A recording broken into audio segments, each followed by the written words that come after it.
নমস্কার দর্শক বন্ধুরা, আমি সৌমিত্র। এনআইওএস আয়োজিত আজকের আর্ট এডুকেশনের এই অনুষ্ঠানে আপনাদের সকলকে স্বাগত জানাই।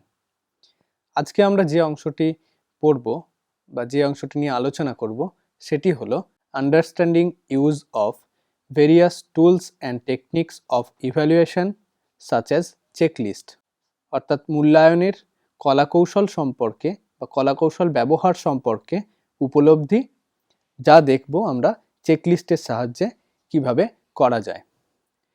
আজকের যে পাঠ্য অংশ তার মধ্যে রয়েছে চেকলিস্ট কি, চেকলিস্ট তৈরি করার উদ্দেশ্য কি, চেকলিস্ট তৈরি করার কৌশল, এবং তারপরে দেখে নেব চেকলিস্টের একটি উদাহরণ। পরের অংশে দেখব চেকলিস্টের ব্যবহার এবং তার সুবিধা ও অসুবিধা। প্রথমেই বলে নিই যে মূল্যায়নের বিভিন্ন ধরনের কৌশল যা আমরা সাধারণত ব্যবহার করে থাকি সেগুলি সাধারণত ধারাবাহিক এবং পর্যায়ক্রমিক যে বিবর্তন, অর্থাৎ শিক্ষার্থীর শিক্ষার যে অগ্রগতি, সেই অগ্রগতি কতখানি হয়েছে বা তার শিখনের কতখানি উন্নতি ঘটেছে সেই বিষয়টিকে দেখার জন্য এই বিভিন্ন ধরনের মূল্যায়নের কৌশল ব্যবহার করা হয়। এক্ষেত্রে আমরা আজকে যে অংশটি দেখব সেখানে রয়েছে চেকলিস্ট। এখানে নাম থেকেই বুঝতে পারা যাচ্ছে এর মধ্যে একটি তালিকা তৈরি করে নেওয়া হয়। দেখে নিই চেকলিস্টের যে মূল জায়গা বা চেকলিস্ট কি সেটা আমরা একটু আলোচনা করে নিই। প্রথমেই চেকলিস্ট কি? পূর্বে প্রস্তুত করা কতকগুলি প্রশ্ন বা পদের তালিকাকেই চেকলিস্ট বা নিরীক্ষাপত্র বলে। এটি এক ধরনের মূল্যায়ন উপযোগী উপকরণ যেখানে শিক্ষার্থীর আচরণ বা বৈশিষ্ট্যের পরিপ্রেক্ষিতে কিছু প্রশ্নের তালিকা করা হয়। কোনো একটি নির্দিষ্ট সময়ে শিক্ষার্থীর আচরণ পর্যবেক্ষণ করে শিক্ষক এই তালিকাটি পূর্ণ করেন। এই নামটা থেকেই দেখতে পাচ্ছি যে কিভাবে পূর্ব প্রস্তুতি হিসাবে একটি চেকলিস্ট তৈরি করা হয়। অর্থাৎ মূল্যায়নের যে মূল কাজটি সম্পন্ন করা হবে, অর্থাৎ শিক্ষক যখন মূল্যায়নটি করবেন তার আগে শিক্ষার্থীর যে ক্রিয়াকলাপ, অর্থাৎ শিক্ষার্থীর শিল্পকর্মের যে প্রদর্শন বা উপস্থাপন, সেই উপস্থাপনের কোন কোন দিকগুলি সম্পর্কে শিক্ষক নজর দেবেন সেই বিষয়গুলি কিন্তু এই চেকলিস্টের মাধ্যমে তৈরি করে নেওয়া হয়। অর্থাৎ প্রাথমিক পর্যায়ে শিক্ষক যখন শিক্ষার্থী শিল্পকর্মটি প্রদর্শন করবে তখন কিভাবে করবে তার একটা পূর্ব পরিকল্পনা করে নেন। অর্থাৎ এটি শিক্ষকের পূর্ব প্রস্তুতির একটি পর্যায়, যেখানে তিনি আগে থেকেই পরিকল্পনা করবেন বা ভেবে রাখবেন শিক্ষার্থী কি কি কাজ করবে এবং তার আচরণ কি হবে। অর্থাৎ শিক্ষার্থীর কাঙ্ক্ষিত যে শিখন সামর্থ্য, সেই পুরো বিষয়টি শিক্ষক আগে থেকেই মাথায় রেখে এই সমগ্র চেকলিস্ট বা নিরীক্ষাপত্র তৈরি করবেন। এক্ষেত্রে শিক্ষার্থীর যে আচরণ বা বৈশিষ্ট্য সেটাও শিক্ষককে মাথায় রাখতে হবে যে শিক্ষার্থী কোনো একটি বিশেষ পরিস্থিতিতে কী ধরনের আচরণ করতে পারে। অর্থাৎ যখন তিনি নিরীক্ষাপত্রটি তৈরি করবেন তখন যে ধরনের পদ বা যে ধরনের প্রশ্ন তিনি তৈরি করবেন তার মধ্যে পূর্ব পরিকল্পনা থাকবে। অর্থাৎ শিক্ষার্থী কোনো একটি কাজ মনোযোগ সহকারে করবে, নাকি শিক্ষার্থী কোনো একটি শিল্পকর্ম প্রদর্শনের সময় অমনোযোগী হয়ে পড়ছে বা তার মনোযোগের কোনো ব্যাঘাত ঘটছে, এই ধরনের যে প্রশ্ন বা পদ সেগুলো প্রথম থেকেই শিক্ষক তৈরি করে নেবেন, যাতে করে মূল্যায়নের সময় কোনো রকমভাবে অসুবিধায় পড়তে না হয়। এক্ষেত্রে দেখা যায় যে প্রতিটি তালিকার শেষে পর্যবেক্ষকের প্রতিক্রিয়া হ্যাঁ বা না লেখার জন্য জায়গা রাখা হয়। অর্থাৎ শিক্ষক যখন এই পূর্ব প্রস্তুতি করেন তখন একটি তালিকার আকারে প্রশ্নগুলিকে সাজিয়ে নেন। অর্থাৎ এক একটি প্রশ্নের জন্য তার পরবর্তী যে অংশটি থাকে সেখানে উত্তরদানের একটি জায়গা রাখা থাকে।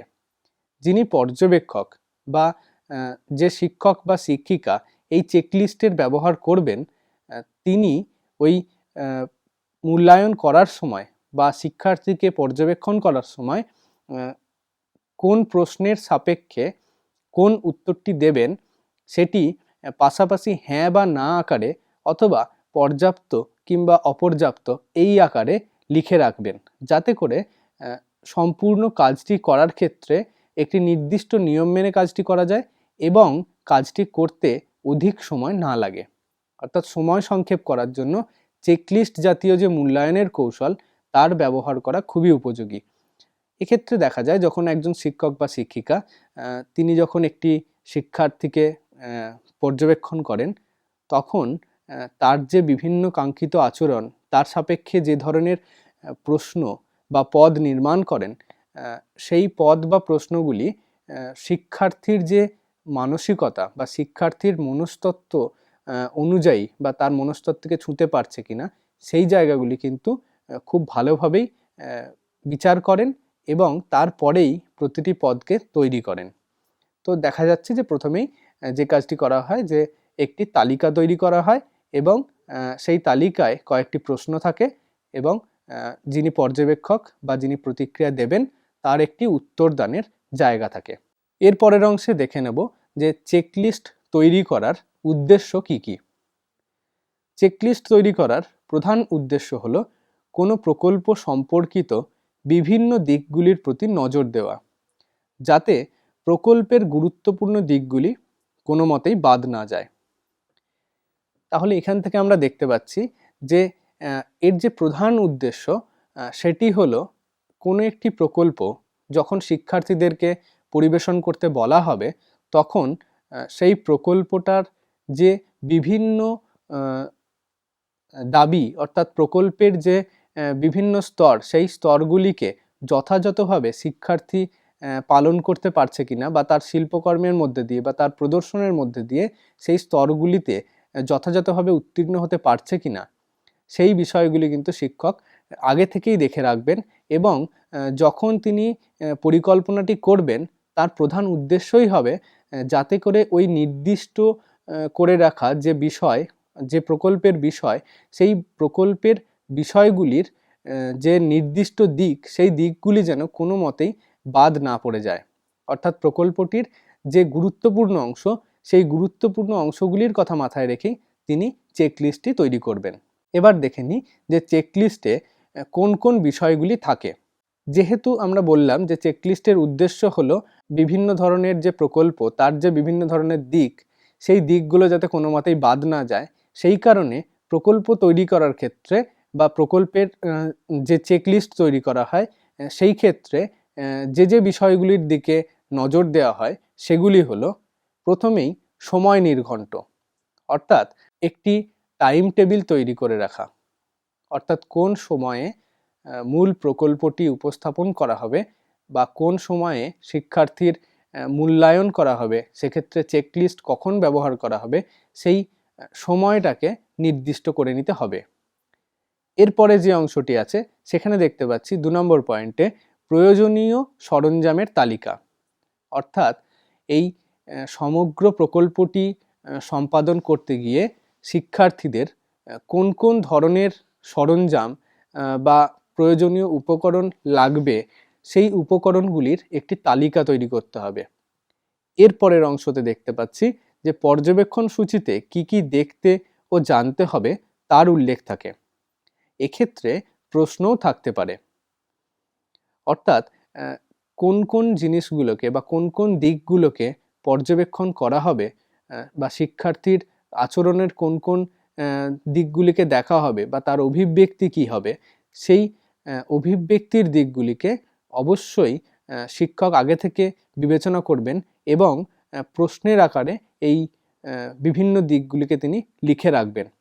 এক্ষেত্রে তাহলে দেখতে পাচ্ছি যে আমরা যখন প্রকল্পের যে চেকলিস্ট তৈরি করব তখন সময় যেমন একটা গুরুত্বপূর্ণ অংশ, তেমনি যে সকল উপকরণগুলি লাগবে সেই উপকরণগুলির একটা তালিকা তৈরি করে রাখা এটাও একটা গুরুত্বপূর্ণ অংশ।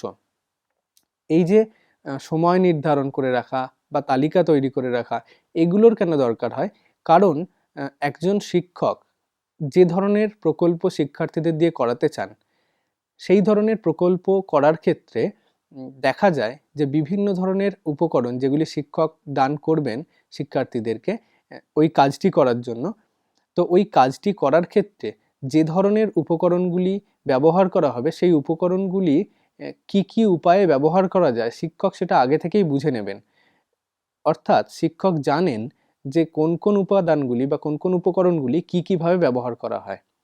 তো যখন শিল্পকর্মটি একটি শিক্ষার্থী করবে তখন আদৌ সেইভাবেই ব্যবহার করা হচ্ছে নাকি শিক্ষার্থী নিজের মতো করে অন্য কোনো উপায়ে সেই উপাদানগুলিকে বা উপকরণগুলিকে ব্যবহার করছে, সেই বিষয়টা কিন্তু শিক্ষককে খেয়াল রাখতে হবে।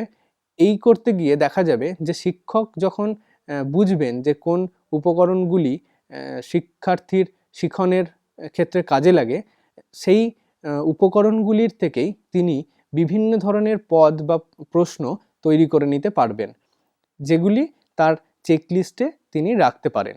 এর পরের যে অংশটি, সেখানে আমরা দেখতে পাবো যে চেকলিস্ট তৈরি করার কৌশল, অর্থাৎ একটি চেকলিস্ট কেমনভাবে তৈরি করা হয়, তার কৌশলগুলি বা তার পদ্ধতিগুলি কি কি। প্রথমেই রয়েছে কোনো পরিস্থিতির সমস্ত পদগুলি চেক করতে হবে।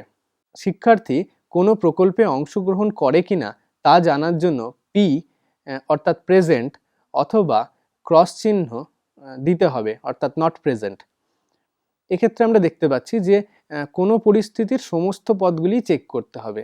এটা কি বিষয় না, শিক্ষার্থী কোন পরিস্থিতিতে কোন কোন ক্ষেত্রে অংশগ্রহণ করছে, অর্থাৎ বিদ্যালয় স্তরে যদি সারা বছরে 10টি প্রকল্প নিয়ে কাজ করা হয়, তাহলে সেই 10টি প্রকল্পের মধ্যে কতগুলি প্রকল্পে শিক্ষার্থী অংশগ্রহণ করেছে এবং কতখানি সাফল্য পেয়েছে সেই কাজটি করতে গিয়ে, সেই প্রত্যেকটি বিষয় শিক্ষক আগে থেকেই এই চেকলিস্টের মধ্যে রাখবেন।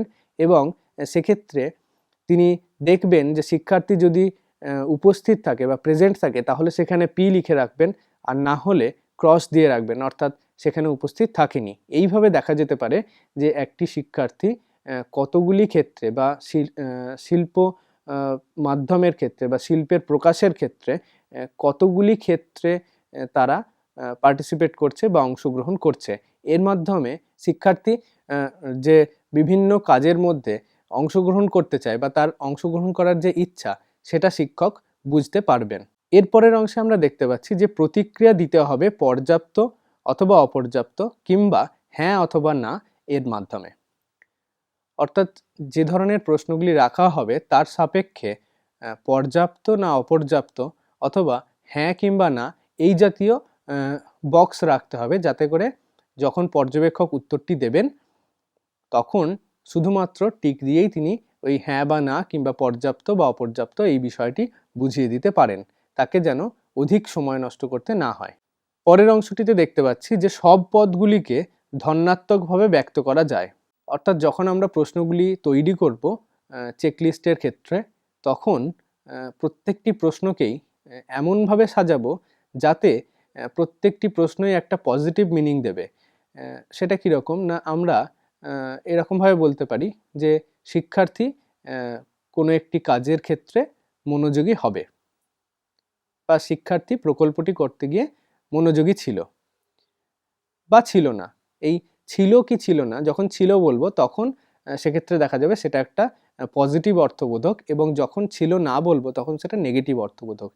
এক্ষেত্রে আমাদের এটা দেখতে হবে যে যখন আমরা চেকলিস্টের বিভিন্ন ধরনের পদগুলি তৈরি করব, তখন কোনোভাবেই যেন এই নেগেটিভ অর্থবোধক যেসব পদ সেগুলো যেন না থাকে। যদি সেক্ষেত্রে পজিটিভ অর্থবোধক পদ থাকে, তাহলে যিনি পর্যবেক্ষক তার সুবিধে হবে মূল পর্যবেক্ষণ বা যে ধরনের আচরণগুলি শিক্ষার্থীর যে কাঙ্ক্ষিত যে আচরণ সামর্থ্য, সেই সামর্থ্যকে যথাযথভাবে সেই স্তরে পৌঁছতে পারছে কিনা, এটা দেখে নিতে যিনি পর্যবেক্ষক তার সুবিধা হবে। এরপরের যে অংশটি, সেটিতে দেখতে পাচ্ছি পদগুলিকে বাক্যের সাহায্যে প্রকাশ করা হয়। সম্ভাব্য উত্তরগুলিও দেওয়া থাকে, কেবলমাত্র সঠিক উত্তরটিকে টিক দিতে বা আন্ডারলাইন করতে হয়। তো আমরা বললাম যে চেকলিস্ট যখন করা হয় তখন দেখা যায় যে অনেকগুলি পদ বা প্রশ্নের সংকলন করা থাকে। এই পদ বা প্রশ্নগুলি আগে থেকেই তৈরি করে রাখা হয় এবং তার যে সম্ভাব্য উত্তর, সেই উত্তরদানের জন্য একটা আলাদা বক্স করে রাখা হয়, যাতে করে যিনি পর্যবেক্ষক তিনি ওই বক্সগুলির মধ্যে টিক দিতে পারেন, অথবা যদি দেখা যায় কোনো অপশন দেওয়া আছে সেই অপশনের তলায় দাগ দিতে পারেন। এই আন্ডারলাইন করা বা টিক দেওয়া এই পদ্ধতিতে যাতে খুব সহজে কাজটি করে নেওয়া যায়, সেটাও এই চেকলিস্ট তৈরি করার ক্ষেত্রে মনে রাখতে হবে। এবার দেখে নেব চেকলিস্টের একটি উদাহরণ।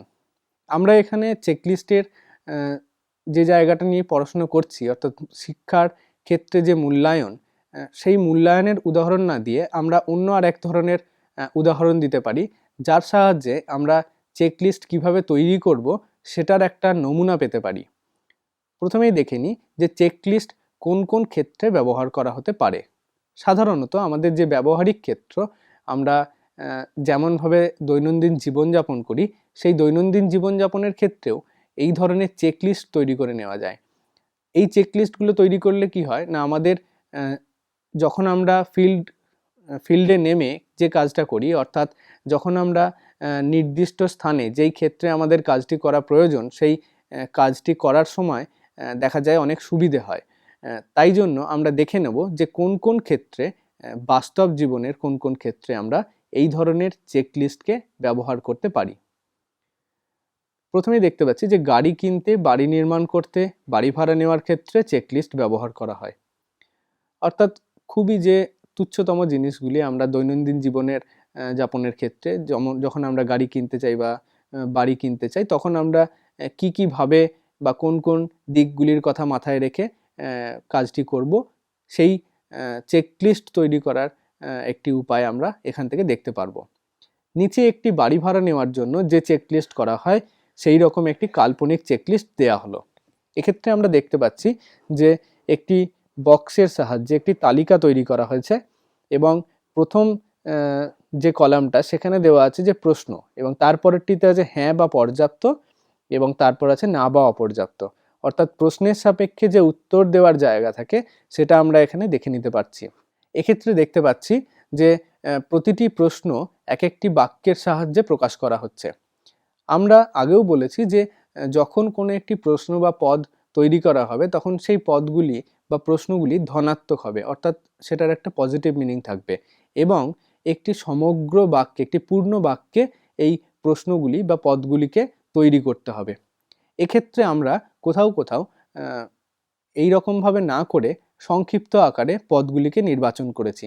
তো আপনারা যখন চেকলিস্ট করবেন বিদ্যালয়ে শিক্ষা স্তরে, তখন আপনারা এই চেকলিস্টটার ক্ষেত্রে পূর্ণ বাক্যে এক একটি পদ তৈরি করবেন। প্রথমেই আমরা রেখেছি পরিবেশ ভালো কিনা। এক্ষেত্রে দেখা যেতে পারে যে যখন আমরা কোনো একটা বাড়ি ভাড়া নিতে চাইছি, তখন তার চারপাশের পরিবেশ ভালো কি না সেটা জানার জন্য আমরা প্রশ্ন করে রাখতে পারি। এক্ষেত্রে যদি দেখা যায় যে ভালো, তাহলে আমরা টিক দেব, হ্যাঁয়ের জায়গায় টিক দেব, অথবা যদি না হয় তাহলে নায়ের জায়গায় ক্রস দেব। পরের যে উদাহরণটা, সেখানেও দেখতে পাচ্ছি পাশের রাস্তা, অর্থাৎ পাশের রাস্তাঘাট উপযুক্ত কিনা। সেটা যদি হ্যাঁ হয় তাহলে হ্যাঁ বলবো, যদি না হয় তাহলে না বলবো। এরপরের প্রশ্ন দেখছি রাস্তা চওড়া, অর্থাৎ পর্যাপ্ত পরিমাণে রাস্তা ঠিকমতো আছে কিনা, অর্থাৎ যেখানে আমরা বাড়ি ভাড়া নেব সেই স্থানটির রাস্তাঘাট কীরকম, উপযুক্ত নাকি উপযুক্ত নয়, সেটা আমরা দেখে নিতে পারবো। এইভাবে আমরা প্রশ্নের যে ধরন সেই ধরনগুলো পেতে পারি। পুরো অংশটা আমরা একটু দেখে নিই। এরপরে যেটা আছে সেটা হলো 4 চাকা গাড়ি ঢুকবে কিনা। আমরা দেখুন প্রশ্নের ক্ষেত্রে রেখেছি, আমরা বলছি যখন তখন বলছি 4 চাকা গাড়ি ঢুকবে কিনা, কিন্তু প্রশ্নে রেখেছি 4 চাকা গাড়ি ঢুকবে, তাহলে প্রশ্নসূচক চিহ্ন, অর্থাৎ এখানে আমি কোনো নেগেটিভ মিনিং যুক্ত কোনো শব্দ আমরা রাখিনি। এখানে হ্যাঁ বা পর্যাপ্ত যদি হয় তাহলে হ্যাঁ, যদি না হয় তাহলে না। পরের অংশেও দেখতে পাচ্ছি রাস্তার জল নিকাশি ব্যবস্থা, অর্থাৎ ড্রেনেজ সিস্টেম ভালো কিনা। ড্রেনেজ সিস্টেম যদি ভালো হয় তাহলে ভালো, যদি না হয় তাহলে না। বাড়ির গ্যারেজ সুবিধা আছে কিনা সেটা দেখে নেব। তারপর দেখব নিরাপত্তা কীরকম, অর্থাৎ যেই পরিবেশে আমরা বাড়িটা নিচ্ছি সেই পরিবেশটা নিরাপদ কিনা, বা সেখানের যে জনবসতি তাদের নিরাপত্তা আছে কিনা, পুলিশ প্রোটেকশন ঠিকমতো আছে কিনা, সেটাও আমাদের দেখে নিতে হবে। এরপরের যে অংশটা সেটাতে দেখতে পাচ্ছি বাড়ির আলো বাতাস সুবিধা, অর্থাৎ বাড়ির মধ্যে উপযুক্ত ফাঁকা স্পেস আছে কিনা সেটাও আমরা দেখে নেব। যাতে করে বাড়ির মধ্যে আলো বাতাস খেলতে পারে। যদি হ্যাঁ হয় তাহলে আমরা হ্যাঁ দেব, যদি না হয় তাহলে না দেব। এরপরে দেখছি কিচেন ও বাথরুম সুবিধা। সাধারণত আমরা যে ধরনের বিষয়গুলিকে মাথায় রেখে কোনো একটা বাড়ি কিনতে চাই, সেই ধরনের বিষয়গুলিকেই আমরা প্রশ্নের আকারে এখানে সাজিয়েছি। এরপরের অংশে দেখছি শিশুদের খেলাধুলার সুবিধা, অর্থাৎ শিশুদের খেলার জন্য কোনো জায়গা আছে কিনা, কোনো মাঠ আছে কিনা কাছাকাছি। সেই ধরনের যদি কোনো মাঠ থাকে তাহলে খুবই ভালো, সেক্ষেত্রে আমরা হ্যাঁ দেব, যদি না হয় তাহলে না দেব। এইভাবে বাড়ি কেনার সময় বিভিন্ন ধরনের যে ভাবনা চিন্তাগুলো আমাদের মাথায় থাকে, সেই ধরনের ভাবনা চিন্তা অনুযায়ী আমরা প্রশ্নগুলো পরপর করে করে যাব।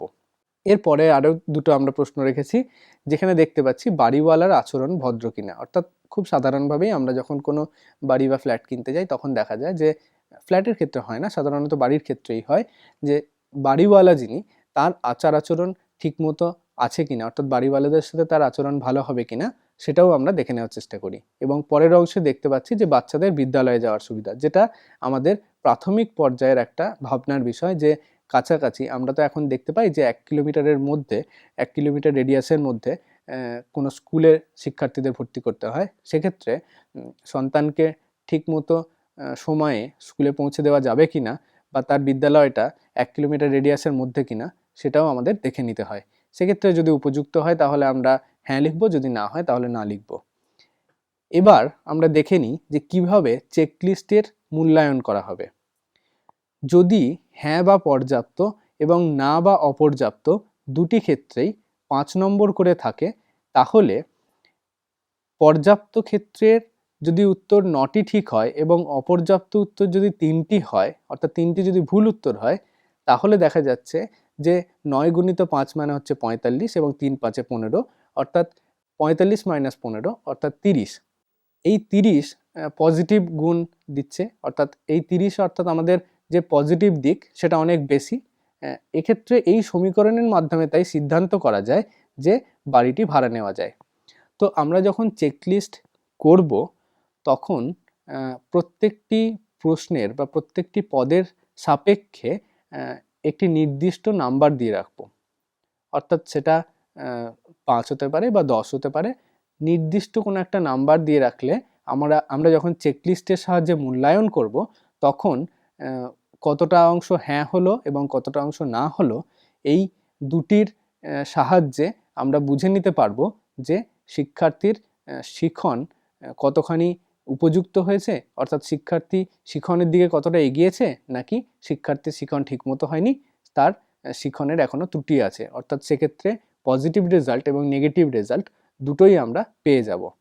এইভাবে আমরা যে কাল্পনিক একটি চেকলিস্ট তৈরি করেছি, সেই কাল্পনিক চেকলিস্টের মতো করেই আপনারা যখন শিক্ষাক্ষেত্রে চেকলিস্ট তৈরি করবেন তখন এইভাবেই প্রতিটি প্রশ্নের সাপেক্ষে একটি করে নির্দিষ্ট নাম্বার রেখে চেকলিস্টের মাধ্যমে আমরা যেভাবে সিদ্ধান্তে উপনীত হলাম, সেইভাবেই শিক্ষার্থীর মূল্যায়নের ক্ষেত্রে সিদ্ধান্তে আসা সম্ভব। এবার দেখে নেব চেকলিস্টের ব্যবহার কিভাবে করা হয় বা চেকলিস্টের ব্যবহার কোথায় কোথায় হয়। যে কোনো উদ্দেশ্যভিত্তিক মূল্যায়নের ক্ষেত্রে চেকলিস্ট ব্যবহার করা হয়।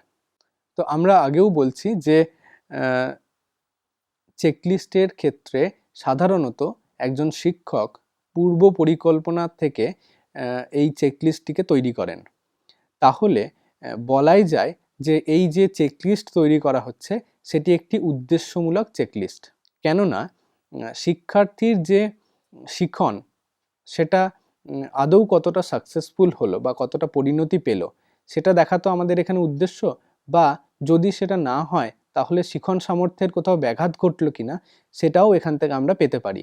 তাহলে এটা আমরা সহজেই বলতে পারি যে এই শিখন সামর্থ্য বা শিক্ষার্থীর শিখন তার যে মূল্যায়ন, তার একটা প্রাক পর্বের যে প্রস্তুতি, সেক্ষেত্রে উদ্দেশ্যকে ভিত্তি করে এই সম্পূর্ণ কাজটি করা যেতে পারে। অর্থাৎ এই সামগ্রিক যে মূল্যায়ন কৌশল, চেকলিস্টের মাধ্যমে যে মূল্যায়ন করা হয়, সেই চেকলিস্ট একটি উদ্দেশ্যভিত্তিক মূল্যায়ন কৌশল। পরের অংশে দেখতে পাচ্ছি শিক্ষা সংক্রান্ত সার্ভের ক্ষেত্রে চেকলিস্টের সাহায্যে গুরুত্বপূর্ণ তথ্য সংগ্রহ করা যায়। এটা কীরকম না, যখন আমরা সার্ভে করতে যাব বা ফিল্ড স্টাডি করতে যাব, তখন শিক্ষার্থীদের দিয়ে যদি এই ধরনের কাজ করানো যায়, তাহলে তারা তথ্য সংগ্রহের ক্ষেত্রেও এই ধরনের চেকলিস্ট ব্যবহার করতে পারে। আমরা যখন রোল প্লের কথা বলেছিলাম প্রদর্শিত শিল্পের ক্ষেত্রে, সেই রোল প্লে করার ক্ষেত্রেও কিন্তু তারা এই ধরনের চেকলিস্ট তৈরি করে নিতে পারে, যাতে করে তাদের সুবিধা হয় একটি চরিত্রের কোন কোন বৈশিষ্ট্য থাকা উচিত এবং থাকা উচিত নয় সেটা বুঝে নেওয়ার জন্য। তাহলে দেখতে পাচ্ছি যে যখন আমরা সার্ভে করতে যাব বা ফিল্ড ওয়ার্ক করতে যাব, তখনও আমরা এই জাতীয় চেকলিস্ট তৈরি করতে পারি। এরপরের যে পয়েন্টটা, সেখানে দেখতে পাচ্ছি চেকলিস্টের সাহায্যে শিল্প উপকরণ, পরিকল্পনা, উপাদান ইত্যাদি আছে কিনা বা থাকলেও কতগুলি আছে তা জানা যায়। তো এই চেকলিস্টের সাহায্যে আমরা দেখে নিতে পারি যে যে ধরনের শিল্প উপকরণ আমরা শিক্ষার্থীদের প্রদান করব, সেই ধরনের যে উপকরণগুলি সেগুলি যেহেতু আগে থেকে আমরা লিস্ট করে নেব, তো আমরা মূল যে শিল্পকর্মের কাজটি তখন আমরা দেখতে পাবো যে প্রকল্প কাজটি সম্পাদন হওয়ার পর যথাযথভাবে ওই প্রত্যেকটি উপকরণ আমরা পেলাম কিনা।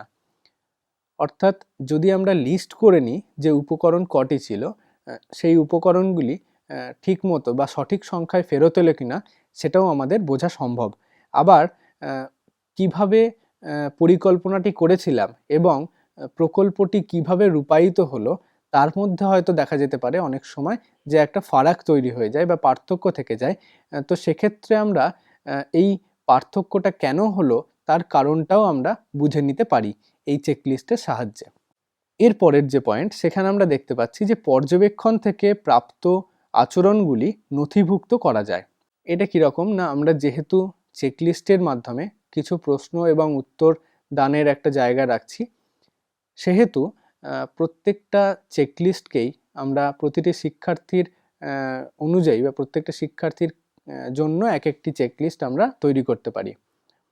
এটা করলে কি হবে না, প্রত্যেকটা শিক্ষার্থীর যে শিখন, সেই শিখনের যে প্রতিক্রিয়া বা তার যে প্রত্যেকটি শিক্ষার্থীর যে শিখন, অর্থাৎ কাঙ্ক্ষিত যে শিখনের সামর্থ্য সেটার স্তরে পৌঁছতে পারলে কিনা বা তার আচরণগুলি সেই কাঙ্ক্ষিত স্তর অনুযায়ী হলো কিনা, সেটাও কিন্তু আমরা এই পর্যবেক্ষণ থেকে পেয়ে যেতে পারি। এবং যখন আমরা এই আচরণগুলির একটা তালিকা তৈরি করে নিতে পারলাম, তখন এইটাকে আমরা একটা ডকুমেন্টস আকারে বা নথিভুক্ত করে আমরা বিদ্যালয়ের মধ্যে রাখতে পারি, যাতে করে পরবর্তী ক্ষেত্রে যখন শিক্ষার্থীর মূল্যায়ন করা হবে, তখন এটি একটি নথির আকারে বা ডকুমেন্টসের আকারে সাহায্য করবে। পরের অংশটাতে দেখতে পাচ্ছি যে চেকলিস্টের সাহায্যে শিক্ষার্থীর মানসিকতা বুঝতে পারা যায়। অর্থাৎ একটি শিক্ষার্থীর আচরণ, আমরা তো আগে থেকেই প্রশ্নটা তৈরি করে রাখছি আচরণগুলি কীরকম হবে না হবে। তো সেক্ষেত্রে দেখা যেতে পারে যে কী ধরনের আচরণ করছে, আমরা যেরকম ভেবেছিলাম সেই রকম করছে কিনা, বা যদি করে থাকে তাহলে কতখানি সেটা উপযুক্ত সেই কাজের ক্ষেত্রে বা প্রকল্পের ক্ষেত্রে, সেটাও আমরা বুঝে নিতে পারি।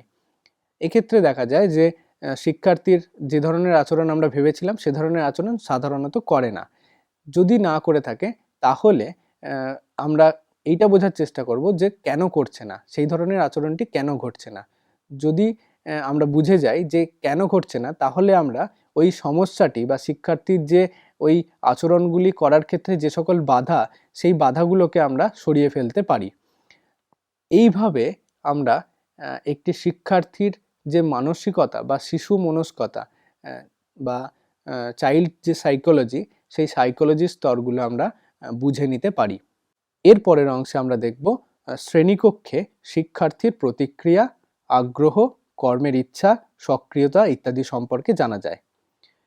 অর্থাৎ যখন কোনো প্রকল্প করতে দেওয়া হবে, শ্রেণী শিক্ষক বা অন্যান্য বিষয় শিক্ষক যখন এই প্রকল্পটি করতে দেবেন, তখন প্রত্যেকটি কাজের ক্ষেত্রে প্রতিটি শিক্ষার্থীর আগ্রহ এবং চাহিদা কতখানি, অর্থাৎ সে সেলফ মোটিভেটেড হয়েই কাজটি করতে আসছে কিনা বা নিজে থেকেই অনুপ্রাণিত হয়ে সেই কাজটি করছে কিনা, সেই বিষয়গুলিও কিন্তু দেখে নেওয়া যায়। এর পাশাপাশি দেখা যায় যে যখন প্রকল্পটি করা হচ্ছে, তখন একটি শিক্ষার্থী সক্রিয়ভাবে কাজটি করছে, নাকি যখন দলগতভাবে কাজ করা হচ্ছে তখন দলগত পদ্ধতিতে মানে অন্য সকলের ওপর কাজটিকে ছেড়ে দিয়ে নিজে চুপচাপ বসে থাকছে। অর্থাৎ তার যে সক্রিয়তা বা তার যে নিষ্ক্রিয়তা প্রতিটি কাজের ক্ষেত্রে এই ধরনের তার যে আচরণ, সেই আচরণগুলোকে স্পষ্টভাবেই বুঝে নেওয়া যায়।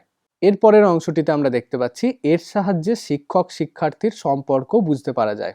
অর্থাৎ এই যে পর্যবেক্ষণ করা হলো বা এই চেকলিস্টের সাহায্যে যে বিভিন্ন ধরনের প্রশ্ন করা হলো এবং তার সাপেক্ষে উত্তর দেওয়া হলো, এর মধ্যে থেকে একজন শিক্ষক শিক্ষার্থীকে কোন চোখে দেখেন বা তাদের যে সম্পর্ক, শিক্ষক এবং শিক্ষার্থীর যে সম্পর্ক, সেটাও খুব ভালোভাবে বুঝে নেওয়া যায়।